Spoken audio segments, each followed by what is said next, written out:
Le drone devient essentiel pour de plus en plus de pans de notre société. Il nous dévoile un peu plus chaque jour ce que sera notre futur. Mais il est aussi là pour nous parler de notre passé. Et parfois pour nous révéler certains mystères.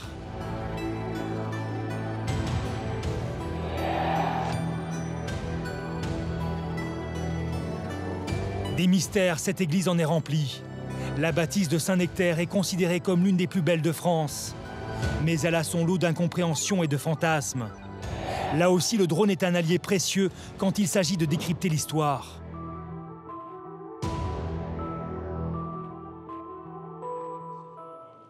À l'intérieur de cette église, les saints sont éclairés par les rayons du soleil le jour de leur fête.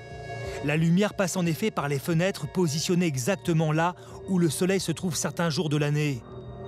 C'est un travail d'une précision absolue. Dans cette église, rien n'a été conçu au hasard pour arriver à un tel résultat.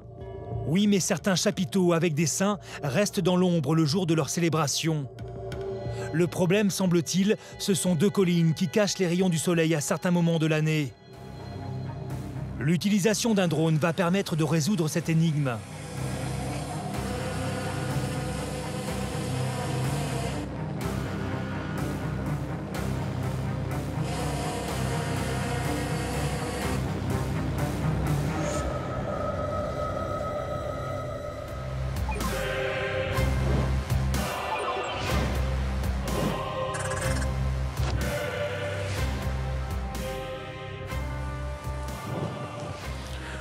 Donc ici aussi, on aura une possibilité de se positionner avec une belle vue. Je crois même qu'on va partir d'ici peut-être. Premier vol, on va le faire de là et on va tourner ensemble. Renato Saleri est chercheur en architecture. Il est aussi à l'origine d'un programme spécifique basé sur la modélisation des ouvrages historiques à partir des drones. Avec ses collaborateurs Violette et Sébastien, il va essayer de percer le mystère entourant l'église. Donc l'idée ici consisterait à obtenir un modèle géométrique en 3 dimensions complet de l'église pour simuler, avec des moyens informatiques, la course du soleil et valider l'hypothèse selon laquelle, eh bien, si les collines n'étaient pas là, les chapiteaux s'éclaireraient. Tu vas avoir des problèmes avec le contraste aussi. Voilà, on va avoir des problèmes de contraste, effectivement, avec les lumières très fortes. Donc pour faire le travail qu'on va faire, c'est vrai qu'on préfère même travailler les jours où c'est légèrement couvert, étant donné qu'on arrive à atténuer donc, les phénomènes d'ombre portée, comme on a ici, et qui peuvent éventuellement rendre plus difficile la corrélation entre les images.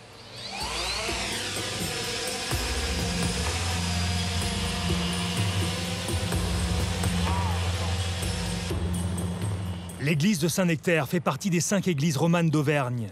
Elle fut bâtie en 1146.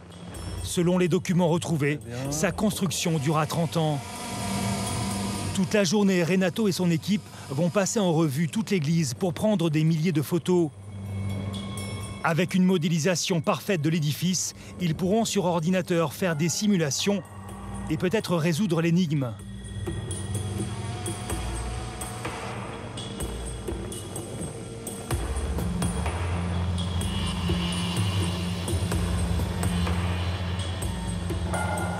Sur la droite, la même que tout à l'heure. Et bien de face aussi, comme ça on a bien la géométrie. Voilà. Pas de problème.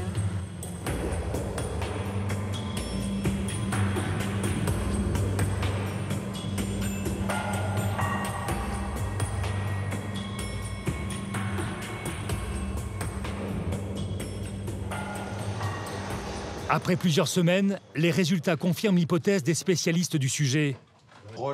Tous les saints, sans exception, s'illuminent si on supprime les collines. Seule explication plausible à présent, l'église a été bâtie sur un autre site où il n'y avait pas de collines. Elle aurait été déplacée. Le chercheur d'origine italienne est un des précurseurs du drone dans le milieu architectural. Depuis 15 ans, Renato n'a cessé de faire évoluer ses propres engins.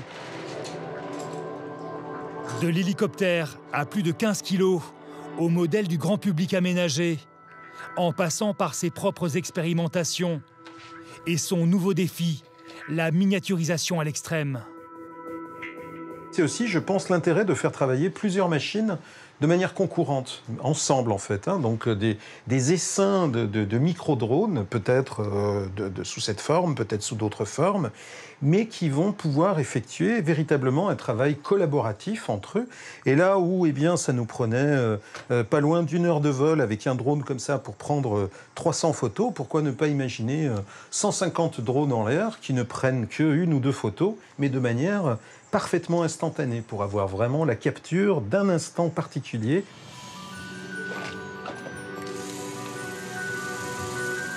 Des essaims d'objets volants comme des essaims d'abeilles.